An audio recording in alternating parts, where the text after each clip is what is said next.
Hi, welcome to the Itihas channel.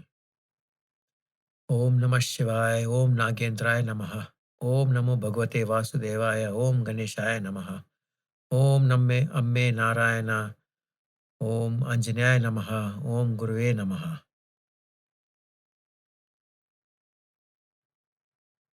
So, the great King Shantanu of the Kuru dynasty, after having installed his son Devavrata as the Yuvaraja and allowing Devavrata to run the kingdom, started coming for his hunting expeditions alone. And on one such hunt, he came to the banks of the Yamuna, where he was captivated by an intense perfume, a perfume that seemed to be pervading all around, a perfume akin to the flowers of the gods themselves. Following that perfume, he came upon a beautiful, gorgeous, dark lady sitting on the banks of the Yamuna, playing with the water. And seeing her, he looked at her, touched her cheek, and said, "I want to marry you." And she says, "You have to ask my father for his permission." And then they said, "Come." And he said, "Come, let's go. Let's go immediately to meet your father, for I can't wait to take you back as my wife." And as they entered that humble dwelling of Desharaja, the chief of the fishing village, he was busy eating his food. It was evening, he was having his dinner, and seeing Shantanu come in, he barely got up. Long back, when she was young, and he was worried for her because of the smell of fish, and she was known as Matsya Gandhi then, they had asked an astrologer of what lay ahead for her. And that astrologer had predicted that some of the greatest people in the world would be your daughter, and she would be the head of the Kuru dynasty at one point of time. And Desharaja knew what destiny had for his daughter. So he was not surprised when Shantanu walked through the door. He barely got up. He just looked up and continued eating. Shantanu was shocked because he was not used to such insolence. But he kept quiet because he was in love. And he asked Desharaja, "I want your daughter's hand in marriage." And he said, "Why wouldn't I give her hand in marriage to you? You're the king of the Kuru dynasty. What more greater suitor for my daughter than you, O king? Then can I take her?" He says, "No, I have a problem. I am a poor fisherman. Tomorrow you take my daughter, you enjoy her, and you take her youth. And then when you're tired of her and when you're fed up with her, you will discard her off and leave her." And Shantanu couldn't believe what he was saying. He says, "No, I would never do that. I genuinely love her, and my love lasts forever."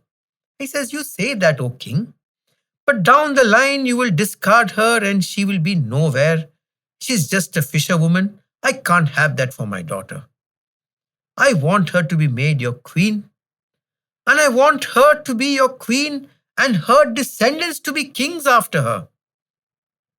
And Shantanu was shocked. He says, "No, I have made my son Devavrata the Yuvaraja. He will be the king after me." And Desharaja said, "Yes, I know. That's exactly why I'm saying this. At one time when you become old, your son will kick her out of the palace. And if you have children with her, he will kick them out of the palace.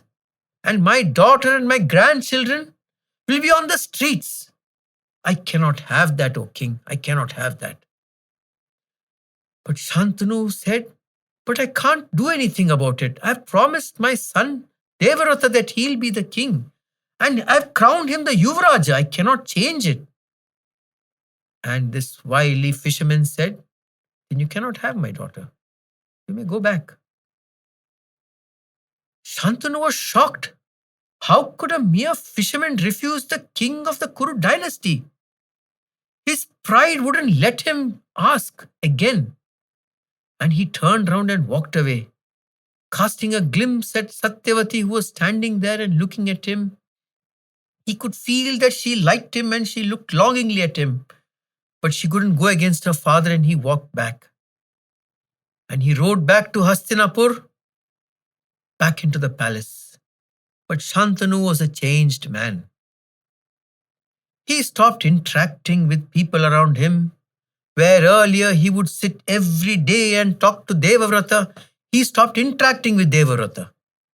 He stopped talking to Devavrata. He kept avoiding him, kept giving excuses, saying, "Today my head is aching, today I'm not feeling well, today I'm under the weather," and all these excuses. But Devavrata realized something is wrong. His father's not the same. He stopped going hunting. And that was the one love of his life which he had maintained right from a young age. And Devavrata realized something was wrong. So one day he sat with his father and spoke to him and asked him, "What is it, my father? What is troubling you?" Shantanu couldn't bring himself to tell the story of the beautiful Satyavati and Desharaja's conditions. So he went along a different line. He said, "You know, my son, you are my only son. And they say that if you have, the Vedas say, if you have one son, it's as good as no son. Because in the days to come, there will be wars, there will be people who will try to come and usurp your kingdom. There will be people, kingdoms which will try to challenge the rule of the Hastinapur kingdom. Kingdoms will come and invade us. And you will have to fight many wars, my son. I know there is no warrior in all of Bharatvarsha who can match you in prowess. But it's just a stray arrow that can get you down and kill you. And if you die, what is to happen of this race? What is to happen of Bharatvarsha?" He never once thought that it could be that Devavrata might have many children of his own and then propagate the race. But no, that argument never came into his mind very conveniently. And the irony of it was not lost to Devavrata himself. He knew his father was rambling on something, and that was not the actual matter at hand. And Shantanu went on about how if the race didn't progress, there would be no one to offer tarpana to Shantanu, and Shantanu would not attain absolution with his ancestors. And the story went on, and Devavrata realized that that was not the real story. He realized that his father's not going to say what the real story was. He suspected that has to be something with love, because he knew his father well, and he knew that if his father is talking about propagating the race, he wanted to propagate the race. If his father was so worried about the race being propagated, he should tell Devavrata, "Let's look for a bride for you, and you propagate the race." But here Shantanu is talking about propagating the race.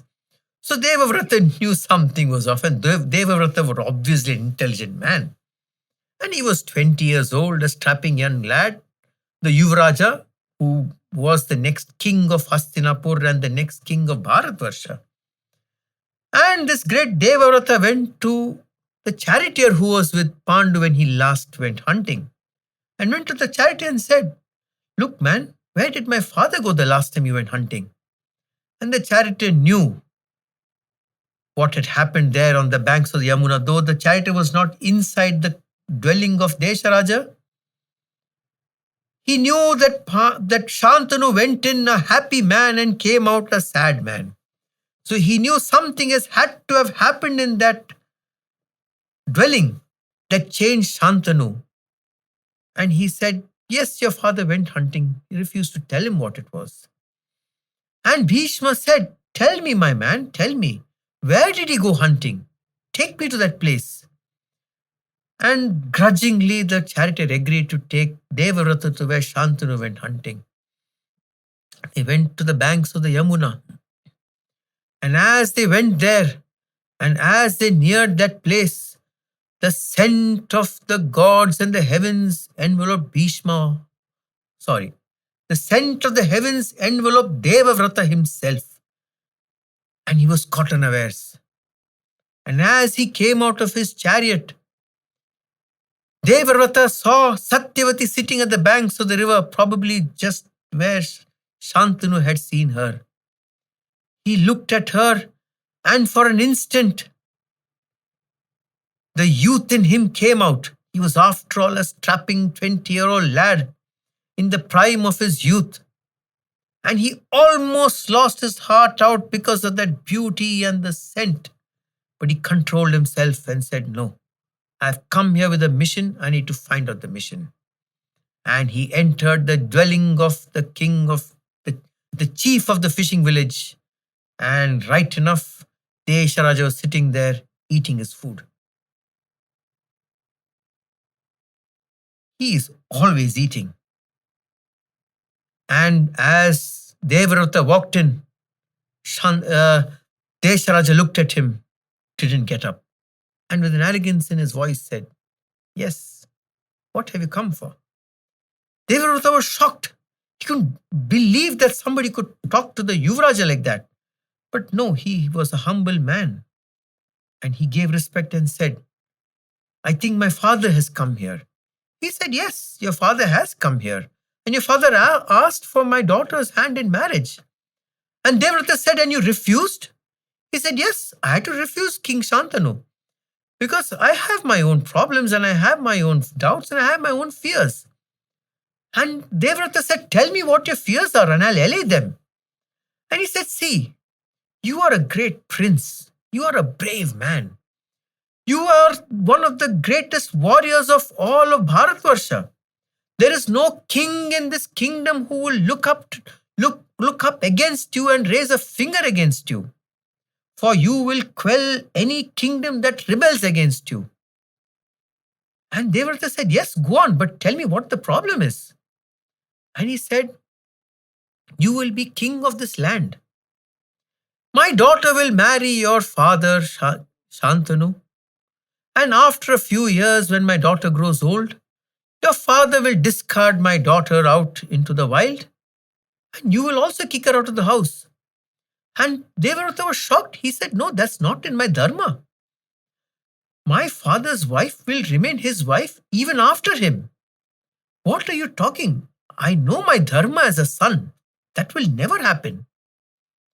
So he says, "Yes, you may do that, but I want my grandchildren to be kings. I want my wife to be a queen. And if you remain king, at some point, you will not allow her children to be kings. And I want my grandchildren to be the king of Hastinapur." And Devavrata said, "So be it. Here, standing here at your door, I take a vow that I renounce the kingdom of Hastinapur. I will never be the king of Hastinapur. I will never be a king. I renounce the kingdom for all time to come." And there was a smile on Desharaja's eyes, and he looked in glee, and he said, "Wow, but he's winning. And while he's winning, he should push for the ultimate prize," he thought. And then Desharaja said, "Oh, Devavrata, you might renounce the kingdom and you might give up the kingdom. And my daughter's children will be kings. But you are a great warrior, gifted with excellent power. It is but obvious that your children also will become great warriors. Your children also will become powerful men. And your children might then kill my children. Because after all, my children, being the grandson of a fisherman, may not be as strong as your children. And your children will kill my children and then take over the kingdom. And it's known to happen. It is known that great kings may make a deal which may not be held by their children themselves." And Devavrata understood what he needs to do. He walked out of the ashrama. He looked to the heavens and said, "I invoke my Guru Bhrigu Parashurama, my teacher of my arts, Bhrigu Parashurama. I invoke him. I invoke my mother Ganga, the river that flows through Bharatvarsha, the river in whom people come to wash their sins.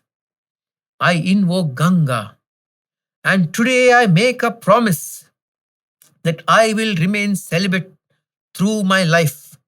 I will never marry. I will never bear children. And I renounce my manhood. He says the words, renounce my manhood. And as he says that, from the heavens, flowers are sprinkled all over. Flowers with a scent which overpower even Satyavati, Yojnavati, the beautiful scented Satyavati. And the gods come to the heavens in their vimanas in that area and say, you are no longer Devavrata. You are Bheeshma, the man of the terrible oath. You are Bheeshma. And then all the gods start singing, Bheeshma, oh Bheeshma, oh Bheeshma. And Bheeshma looks down at Desharaja, slightly in contempt. And Desharaja is gleaming in happiness. He comes to Satyavati. He takes her hand, hands over Satyavati to Bheeshma, and says, take your mother and go. And without a second's pause, turns around, walks back into his house, like there's some urgent matter waiting for him in his house, goes back to his lunch. And it is said that the hurry with which Desharaja ran into his house was remarkable, for it was almost like his only job on earth was to have a daughter, again not his own, it was from the fish, and have a daughter and make a deal that she becomes the queen of the land. And as he walked into the house, as he finished his meal, he passed away and died. Probably the Mahabharata was trying to tell you that if you eat too much, you'll probably get a heart attack and die. Maybe that was it. But anyway, Desharaja passed away within an hour of giving his daughter's hand in marriage to Shantanu. He handed over his daughter to Devavrata, and now who will now henceforth in the Mahabharata be called Bheeshma, handed over to Bheeshma and said, take your mother and go away. And Bheeshma rode at reckless speed to Hastinapur to give the good news to his father that he had brought back Satyavati, the love of his life, to the palace. And he ran to Shantanu's room and called his father out and said, look who I have brought with me. And Shantanu came out and the scent hit him first. And then he saw Satyavati in all her beauty, dark as the night, and the most beautiful woman he had ever laid his eyes on after Ganga. And he said, what have you done, my son? And then the words from the skies came again. He is Bheeshma, the man of the terrible oath. He is Bheeshma. Bheeshma means terrible. The man of the terrible oath, the man of the terrible promise. And seeing Satyavati there, Shantanu realized that he has had to have given that promise, else he could not have brought Satyavati here. And he asked Bheeshma, what have you done, Devavrata? What have you done? And Devavrata said, I have renounced the kingdom. I have renounced being a father. I will remain celibate all my life. And I will never marry and I will never beget children. And Shantanu couldn't control himself. He hugged his son Devavrata and said, my son, over the last 20 years I have practiced celibacy after your mother Ganga left. In these 20 years of celibacy, I have amassed immense amount of ascetic power. Today I will use that entire power to bless you. My son, I bless you that death will only come to you at a time of your demand and your wanting and your desire and a moment of your desire and the mode of your desire. Death will come to you only when you want it, in the manner in which you want it, and how you want it. Saying this, Shantanu said, Now I shall marry Satyavati and I shall enjoy my wife. And he went off. There was a huge marriage conducted in Hastinapur.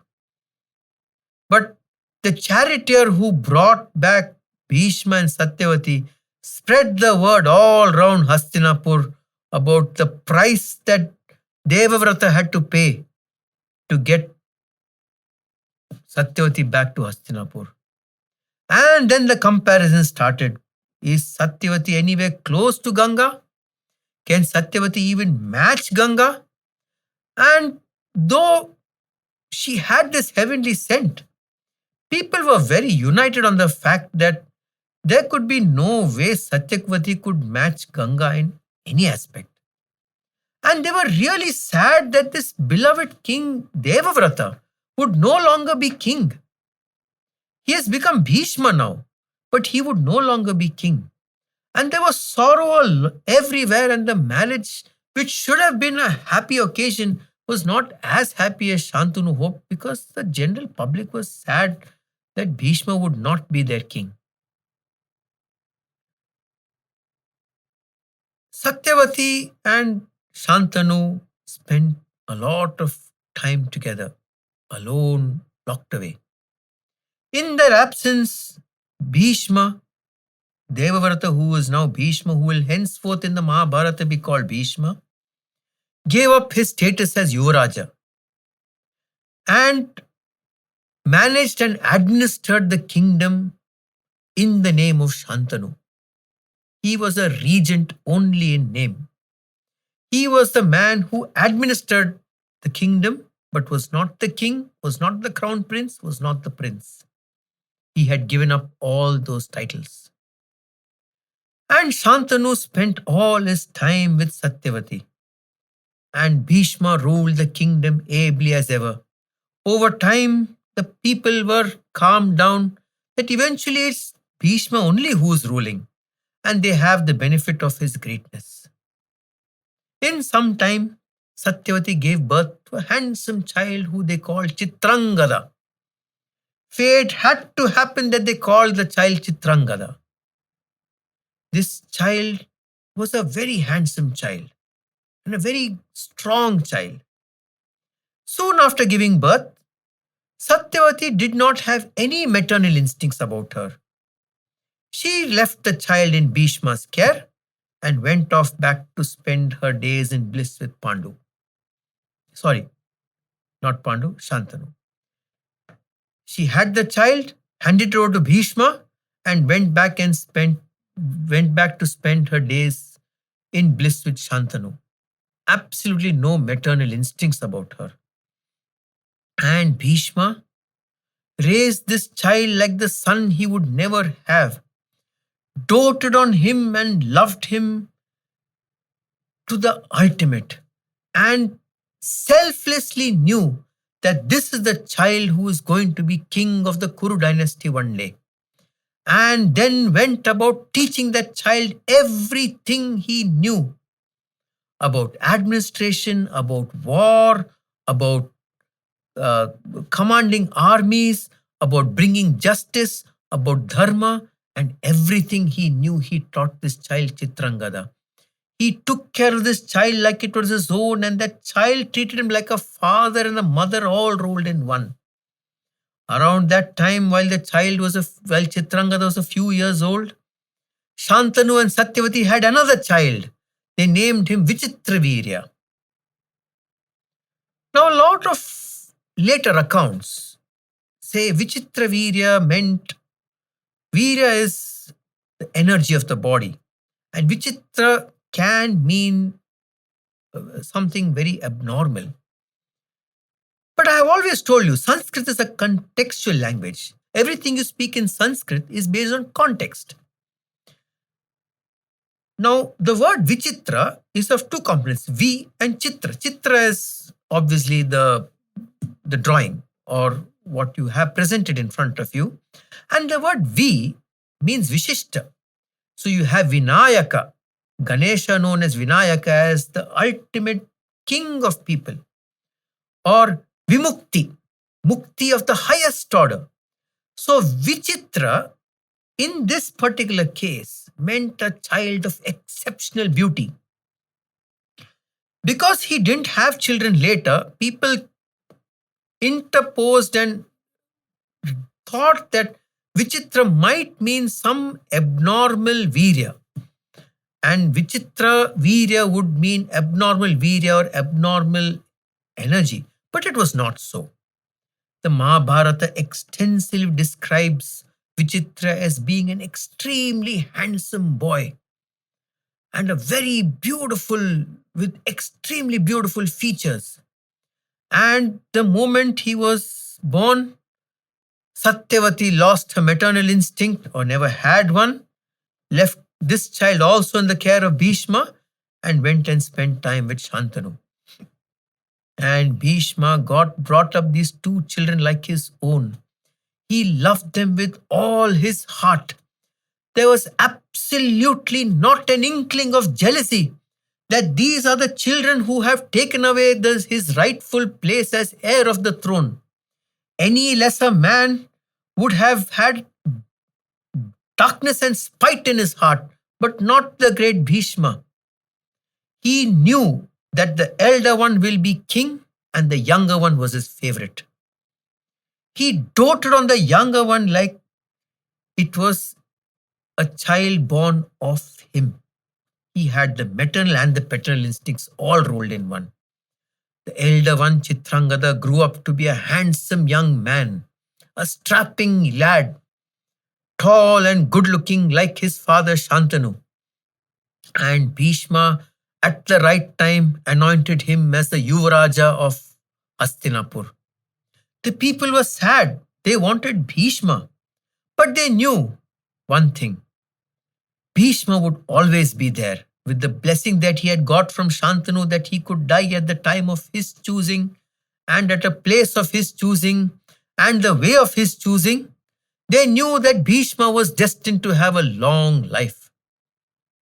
And in that long life, they knew that Bhishma would always be there to take care of them. But Bhishma anointed Chitrangada as the Yuvaraja of Hastinapur. And Chitrangada himself was a very brave warrior. He too took part in a lot of campaigns and extended and quelled rebellions in the far corners of the kingdom. And when he came back victorious, people started to like him also. And slowly and surely Chitrangada became a favorite with the masses also. And Bhishma was always there by his side, who would help him in any form of distress, who he could turn to for advice, who he could turn to for help, who he could turn to for unconditional support. Bhishma gave unconditional support for Chitrangada and took care of Vichitravira like a younger son, giving him all the happiness he could ask for. And Vichitravira looked to Bhishma as a father and a mother, was intensely devoted to him. And it was a happy family. One day, when Bhishma was out on some campaigns, a Gandharva came to the gates of Hastinapura. He was a beautiful, thin, long, slender man with luminous skin. It says these Gandharvas who come from the other world have skin that glows in the dark, like a neon glow. It's also said that some of them have been there from the time the earth was born, millions of years ago. And the time scales in Sanatana Dharma are along the millions. So it is said that these Gandharvas existed from millions of years ago and still exist. And they are immortal and they do not die.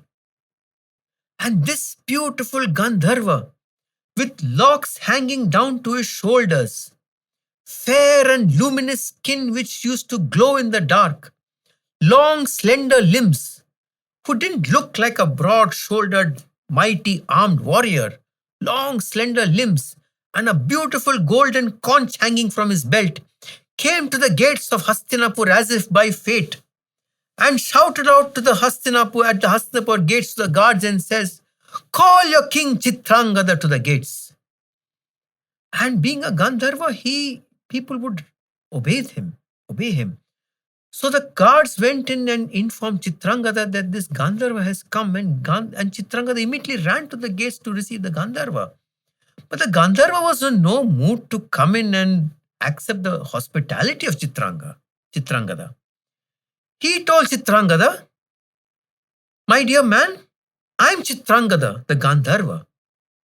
And when I was with my wives, they started teasing me, saying and telling, who's this big king in Bhuloka, in Bharatvarsha, who has the same name as you? Who is that man who has your same name? If there is another man with your name, then he is probably better than you, and he is your equal. And if he is your equal, why should we love you? We should love him. And these women question my masculinity." And Chitrangada said, "But I have had this name from as long as I can remember, from the time I was born. I was named Chitrangada by my father." And the Gandharva said, "I have been around since the earth began, and I have had this name Chitrangada since the time the earth began. This name belongs to me. You have no ownership of this name. You have to give up the name."